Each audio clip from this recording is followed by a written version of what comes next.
Okay friends, तो नया question देखते हैं। That is 7.3। At a certain temperature and total pressure of 10 power 5 pascal iodine vapour contains 40% by volume of iodine atoms. I2 gives 2I। Calculate the Kp for the equilibrium. ये भी बहुत ही simple question है, थोड़ा सा उसको twist कर दिया है जैसे परसेंटेज दे के आपको, ठीक है। और हमारा मेन टारगेट है यहाँ पे Kp फाइंड करना।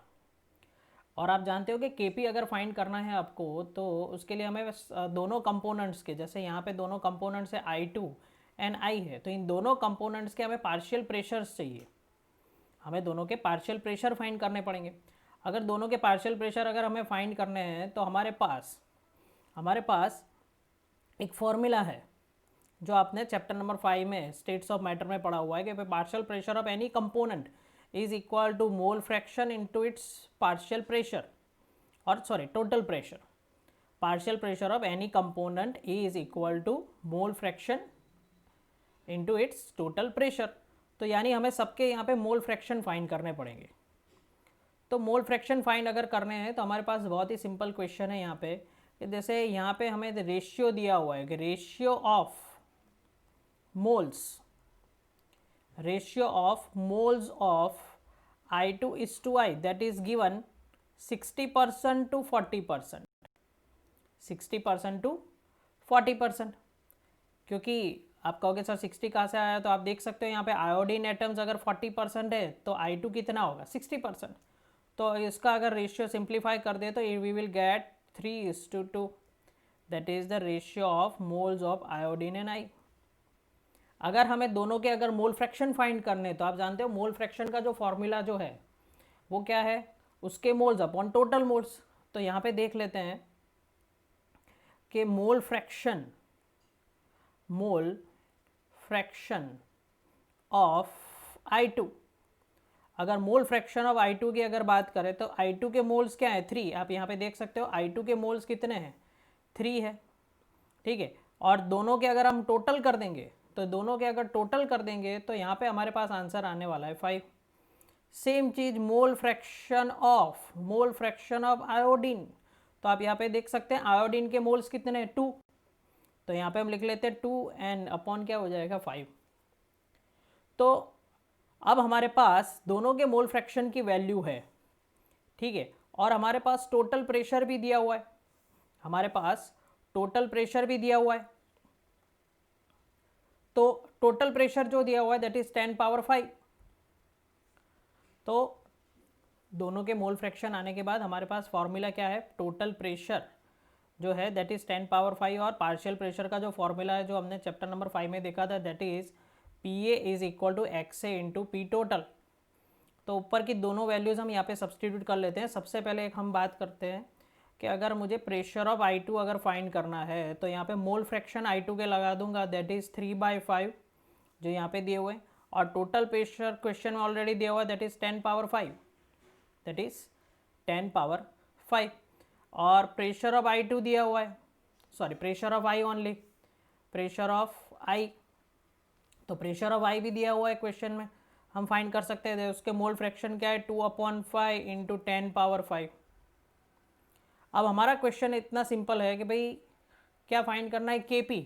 तो आप जानते हो Kp का फॉर्मूला क्या होगा, Kp का फॉर्मूला क्या है, Kp is equal to pressure of, अच्छा उसके लिए आप जरा इक्वेशन को आप ध्यान से देख लो। इक्वेशन क्या दिया हुआ है क्वेश्चन में, इक्वेशन आपको दिया हुआ है कि I2 गिव्स 2 आयोडीन, दोनों गैसियस प्रोडक्ट है, ठीक है। तो अगर Kp का फॉर्मूला हमें लिखना है तो Kp का फॉर्मूला आप जानते हो क्या है, प्रोडक्ट अपॉन रिएक्टेंट। तो यहाँ पे हम लिख लेंगे कॉन्सेंट्रेशन ऑफ I। क्या ये करेक्ट है, नहीं। अगर आपने ऐसी गलती की तो आपके मार्क्स कट हो सकते हैं। आपको यहाँ पे फॉर्मूला का जो फॉर्मेट है वो भी करेक्ट लिखना पड़ेगा। आपको यहाँ पे लिखना है क्या, pressure of I whole square, क्योंकि यहाँ पे Kp की बात हो रही है, और नीचे आएगा प्रेशर ऑफ I2। ये दोनों उसके पार्शियल प्रेशर हैं जिसकी वैल्यू हमारे पास है ऊपर, तो दोनों की वैल्यूज़ हम यहाँ पे रख देते हैं। देखो उसकी वैल्यू जो है that is 3/5 into 10 power 5 whole square, square क्यों आ रहा है, क्योंकि टोटल 2 मोल्स है हमारे पास, और नीचे वैल्यूज़ क्या आएगी, I2 की वैल्यू क्या आने वाली है, दैट इज़ 2/5 इंटू 10⁵। तो बहुत ही सिंपल कैलकुलेशन है, इसके लिए ना तो कैलकुलेटर की ज़रूरत है, कुछ भी ज़रूरत नहीं, आप आंसर फाइंड करो और मुझे बताओ क्या आंसर आ रहा है। मैं जस्ट 5 सेकेंड्स के लिए आपका वेट कर रहा हूँ।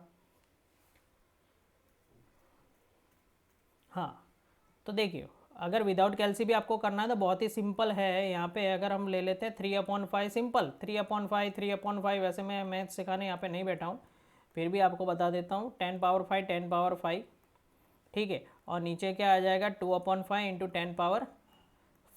तो आप यहाँ पे कैंसलेशन कर सकते हो। कैसे होगा कैंसलेशन, यहाँ पे एक 10⁵ कट, और यहाँ से एक 5 कट हो गया, बाकी जो भी बचता है उसका आप कैलकुलेशन कर लीजिए। तो जो आंसर आपका जो आने वाला है that is KP is equal to 2.67 into 10⁴, ये आपका आंसर आएगा। ठीक है, तो बहुत ही सिंपल क्वेश्चन है। आपने देखा कि इस क्वेश्चन के अंदर एक नया कॉन्सेप्ट हमारे पास आया है, मोल फ्रैक्शन, यानी मेन चीज़ तो हमें क्या है, ये फॉर्मूला लगाना है, पर इसके लिए कॉन्सेंट्रेशन कैसे फाइंड करेंगे उसके लिए आपको थोड़ा सा ट्विस्टेड वे दे सकते हैं न्यूमेरिकल में। तो उस वक्त आपको थोड़ा सा दिमाग लगाना है कि मैं कॉन्सेंट्रेशन कैसे फाइंड करूँगा। थोड़े बहुत और सम्स है जो हम इस एक्सरसाइज में देखते हैं, तब आपको और ज़्यादा क्लियर हो जाएगा। तब तक आप इस प्रॉब्लम को पूरा देख लीजिए फिर से, फिर नेक्स्ट प्रॉब्लम में आगे चलते हैं। और इसके लिए सारे फॉर्मूलाज आपको बहुत ही अच्छी तरह याद होने चाहिए। ओके फ्रेंड्स, एक नया क्वेश्चन देखते हैं, एक्सरसाइज का 7.5 क्वेश्चन। इसमें दो सब क्वेश्चन है, एक मैं करवाऊंगा, एक अपने आप कर लेना आप। Find out the value of Kc for each of the following equilibria for the value of Kp। That means हमें क्वेश्चन में आप ज़रा देखो, Kp की वैल्यू हमें दे रखी है, एक इक्वेशन दे रखा है, ठीक है, और Kc की वैल्यू हमें फाइंड करनी है। एक Kp की वैल्यू दे रखी है, किस और इक्वेशन दिया हुआ है, और बैलेंस इक्वेशन दिया हुआ, और Kc की वैल्यू फाइंड करनी है। तो ऐसा प्रॉब्लम भी हमने जब ये थियरी देखी थी तब देखा था। उसमें देख लेते हैं क्या करना है। देखो, आपके पास सबसे पहले फर्स्ट क्वेश्चन, सिर्फ एक क्वेश्चन में करवाऊंगा, एक क्वेश्चन अपने आप कर लेना आप। तो इस क्वेश्चन में डेटा, सबसे पहले हम डेटा कलेक्ट कर लेते हैं कि क्या क्या डेटा दिया हुआ है मेरे क्वेश्चन में। मैं सिर्फ केस नंबर 1 करवाऊंगा आपको। तो सबसे पहले यहाँ पे इक्वेशन लिख लेते हैं। देखो, 2NOCl gives 2NO plus what, Cl2। This is our question given. और सबसे पहले हम यहाँ पे लिख लेते हैं कि हमारे पास Kp की वैल्यू दे रखी है। Kp की वैल्यू है 1.8 इंटू 10⁻⁻²। टेम्परेचर दिया हुआ है 500 केल्विन टेम्परेचर, ठीक है, और हमारा टारगेट क्या है, Kc को फाइंड करना है। और अगर आपको फॉर्मूला अगर मालूम हो तो हमारा फॉर्मूला क्या है, Kp is equal to Kc। आपको समझ में आ गया होगा कि भाई कौन सा फॉर्मूला अप्लाई करना है। Kp is equal to Kc into क्या होगा, RT⁴ तो ये डेल्टा एन क्या है, तो number of moles of product minus number of moles of reactant. तो वो देख लेते हैं। तो सबसे पहले हम यहाँ पे डेल्टा एन फाइंड कर लेते हैं। तो यहाँ पे मैं सिंपली मैं लिख देता हूँ number of moles of product minus number of moles of reactant. तो आप देखो क्वेश्चन में number of moles of product कितने हैं। Number of moles of product अगर आप देखें यहाँ पे तो 2NO, यहाँ पे कितने हैं 2NO, यहाँ पे 2 मोल्स है और यहाँ पे 1 मोल्स है, तो हम यहाँ पे लिख सकते हैं कि भाई 3। और रिएक्टेंट के मोल्स कितने हैं 2, तो ये हो गया 2 - 3 - 2 दैट इज इक्वल टू 1। तो नंबर ऑफ मोल्स हमारे पास आ गए हैं 1, ठीक है। और आर की वैल्यू आप जानते हो, हम यहाँ पे लिख लेते हैं फिर से वैल्यू। आर की वैल्यू हम लिखेंगे 0.0831, ठीक है। ये सारी वैल्यूज अब सब कुछ हमारे पास रेडी है। हम देख लेते हैं कि क्वेश्चन में अब क्या करना है। तो क्वेश्चन में अब कुछ बाकी नहीं है वैसे करने के लिए। तो अब हम जो फाइंड करेंगे, अब जो हम फाइंड करने वाले हैं वो क्या करेंगे, सिर्फ हम Kc की वैल्यू फाइंड करेंगे, दैट इज Kc की वैल्यू फाइंड करेंगे। तो देखिए अब Kc की वैल्यू कैसे फाइंड कर सकते हैं हम। तो हम फॉर्मूला अप्लाई करते हैं यहाँ पे। तो फॉर्मूला क्या होगा हमारा, के पी इज इक्वल टू, क्या है फॉर्मूला, के P is equal to K C into R T raise to delta N, K P is equal to K C into R T raise to delta N. तो मैं students आपको यही कहना चाहता हूँ कि अगर कोई भी न्यूमेरिकल प्रॉब्लम अगर आप जब भी आपको आता है तो सबसे पहले जो डेटा जो है वो आप डेटा लिख लिए सबसे पहले, फिर एनालाइज करिए कि उस डेटा को आपको कैसे यूज़ करना है, और उसके पहले आप फार्मूला याद कर लीजिए कि इस फार्मूला में कौन कौन से डेटा की रिक्वायरमेंट है, उस हिसाब से आप अपना डेटा क्रिएट करते जाएं तो आपका कोई भी न्यूमेरिकल होगा वो बहुत ही ईजी सॉल्व हो सकता है। तो लेट्स स्टार्ट। यहाँ पे K P is equal to formula है K C into R T raise to delta N. तो हमें के पी दिया हुआ है, देखो क्वेश्चन में हमें के पी दिया हुआ है, ठीक है। तो हमें के सी फाइंड करना है, तो बहुत ही सिंपल है। के पी की वैल्यू हमारे फर्स्ट क्वेश्चन में दे रखी है, दैट इज 1.8।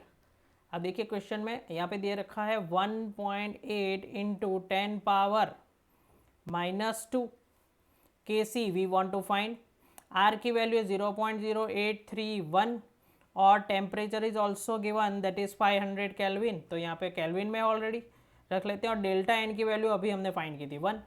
तो ये देखिए बहुत ही सिंपल हो गया, के सी इज इक्वल टू आपके पास सिंपल मैथ्स हो गया 1.8 इंटू 10 पावर, यहाँ पे 10 कर देते हैं, यहाँ पे 1.8 इंटू 10 पावर -2 और नीचे आ जाएगा 0.0831 इंटू 500 रेज टू 1 लिखने की आप ज़रूरत नहीं है। तो आप कैलसी में कैलकुलेशन करिए कि भाई आंसर इसका क्या। ओके, तो आपने कैलकुलेशन किया होगा, तो क्या आंसर आ रहा है 4 पॉइंट, ठीक है 4 पॉइंट। मेरे पास जो आंसर है उसका दैट इज़ 4.33 इंटू 10 पावर -4, ये हमारे पास वैल्यू आ गई किसकी, के सी की। तो अगेन ये आप देखिए जैसे जैसे हम आगे बढ़ते जा रहे हैं और अच्छे अच्छे न्यूमेरिकल सॉल्व होते जा रहे हैं और नई नई चीज़ें आपको देखने मिल रही है। तो इस तरह आप बहुत ही प्रॉब्लम सारे सिंपल होते हैं, सिर्फ उसको आपको एनालिसिस करना अच्छी तरह आना चाहिए। और जो डेटा दिया हो सबसे पहले तो मैं कह रहा हूँ कि सबसे पहले आप डेटा लिखिए, फिर फार्मूला कौन सा यूज़ होगा वो देखिए, और उन दोनों के बीच का रिक्वायरमेंट चेक करिए कि भाई कौन सा फार्मूला आपको सूट हो रहा है, ठीक है। तो ये हमारे पास आ गया के सी की वैल्यू। तो मैंने बताया था इसमें से सिर्फ मैं एक क्वेश्चन करूँगा, एक क्वेश्चन आपको करना है। तो अभी आप दूसरा क्वेश्चन भी इसको देख लीजिए आप अच्छी तरह। और दूसरा क्वेश्चन जो नीचे दिया हुआ टेक्स्ट बुक में, that is CaCO3 give CO plus CO, तो हमारा वेल नोन इक्वेशन है, ठीक है। उसको सेम इसी तरह आप सॉल्व करिए और अपना आंसर चेक करिए कि क्या आ रहा है।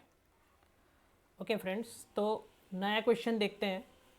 पर नया क्वेश्चन देखने से पहले एक, जैसे मैं आपको बार बार लेक्चर में भी बोलता हूँ कि भाई आप रट्टा मत मारिए, किसी भी क्वेश्चन के पीछे क्या कॉन्सेप्ट है, कुछ रट्टा आपको केमिस्ट्री में मारना पड़ेगा, मैं उससे मना नहीं कर सकता, पर मोस्टली जो कॉन्सेप्ट हैं वो आपको याद रखने हैं कि वो कॉन्सेप्ट कहाँ पे यूज़ होता है। अगर आपके माइंड में कॉन्सेप्ट क्लियर है तो उसका कोई भी न्यूमेरिकल आपके लिए टफ नहीं होगा, ठीक है। तो ये कोई भी न्यूमेरिकल अगर आप सॉल्व कर रहे हैं तो मैंने जो आपको वे बताया उस वे से चलिए, आपका आंसर 100% आ जाएगा। तो नया प्रॉब्लम देखते हैं।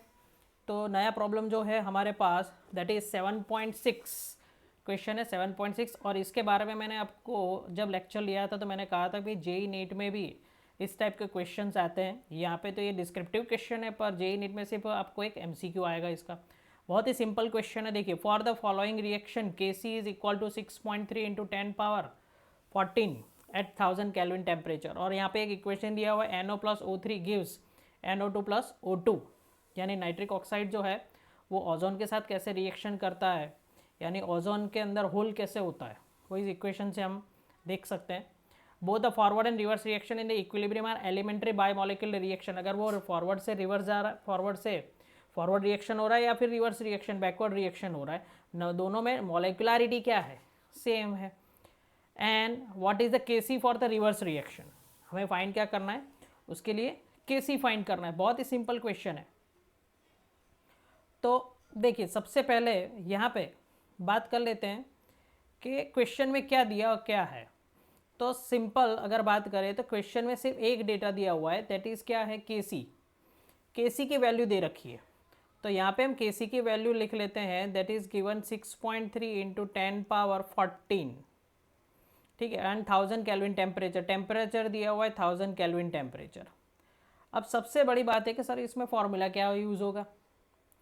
तो आप देखिए, जब भी मैंने आपको कहा था कि भाई जब भी कोई रिएक्शन रिवर्स करते हैं हम, मैंने आपको थियरी में समझाया था, जब भी कोई रिएक्शन अगर रिवर्स करते हैं हम, तो उसके लिए जो Kc, जो नया Kc आता है, that means we can say Kc dash, this Kc dash is for the new reverse reaction. तो जो ओरिजिनल जो रिएक्शन है उसका Kc का जो वो इन्वर्स हो जाता है। तो यहाँ पे बहुत ही सिंपल, ना तो कोई फॉर्मूला है बड़ा बड़ा, ना कुछ है, only one concept is applicable, जो मैंने आपको बताया भी, आपको कॉन्सेप्ट से याद रखना है कि Kc डैश जो होगा वो नया इक्विलिब्रियम कांस्टेंट है। अगर हम रिएक्शन को रिवर्स करते हैं, रिवर्स रिएक्शन के लिए जो Kc हमारा जो ओरिजिनल Kc उसका इन्वर्स हो जाएगा। तो यहाँ पे सिंपल, बहुत ही सिंपल है, 1 अपॉन हम क्या रख देंगे, 1 अपॉन Kc, Kc की वैल्यू क्या है 6.3 इंटू 10⁻14, 6.3 इंटू 10⁻14। अब इसका कैलकुलेशन करिए और मुझे बताइए क्या आंसर आ रहा है। तो कैलकुलेशन आपने कर लिया होगा, तो मेरे पास जो आंसर आ रहा है दैट इज 1.59, मेरे पास जो आंसर आ रहा है दैट इज 1.59 इंटू 10⁻−15। ये हमारे पास किसकी वैल्यू आ रही है, Kc की वैल्यू आ रही है। तो देखिए ये जो क्वेश्चन है ये बहुत ही सिंपल क्वेश्चन है, बहुत ही सिंपल क्वेश्चन है। तो मैं इसीलिए कह रहा हूँ कि केमिस्ट्री में रट्टा भी ज़रूरी है थोड़ा सा, क्योंकि केमिकल इक्वेशन ना तो आपके घर के किचन में होते हैं ना मेरे घर के किचन में होते हैं, और जब भी कोई क्वेश्चन पूछते हैं तो हम लैब में वो इक्वेशन चेक करने के लिए नहीं जा सकते, तो थोड़ा सा रट्टा तो आपको मारना पड़ेगा। बट उसके साथ साथ आपको कॉन्सेप्ट समझने हैं और वो कहाँ पे अप्लाई होते हैं, इसीलिए न्यूमेरिकल्स बहुत इंपॉर्टेंट है, क्योंकि आपने जो पढ़ा है वो आप कहाँ पे अप्लाई करने वाले हो वो आपको समझ में आएगा, और जब वो समझ में आ जाएगा तो आपके कॉन्सेप्ट भी आपके दिमाग में बैठ जाएंगे। ठीक है, तो आज के लिए इतना रखते हैं, नेक्स्ट लेक्चर में हम इससे आगे थोड़े न्यूमेरिकल ऑल सॉल्व करेंगे, और तब तक इस टाइप के और न्यूमेरिकल्स आप देखिए टेक्स्ट बुक में से ही आपको मिल जाएंगे, तो वो सॉल्व करिए और इसी को आप देख लीजिए, इसको बराबर समझ लीजिए। फिर नेक्स्ट लेक्चर में हम इससे आगे और न्यूमेरिकल्स सॉल्व करेंगे।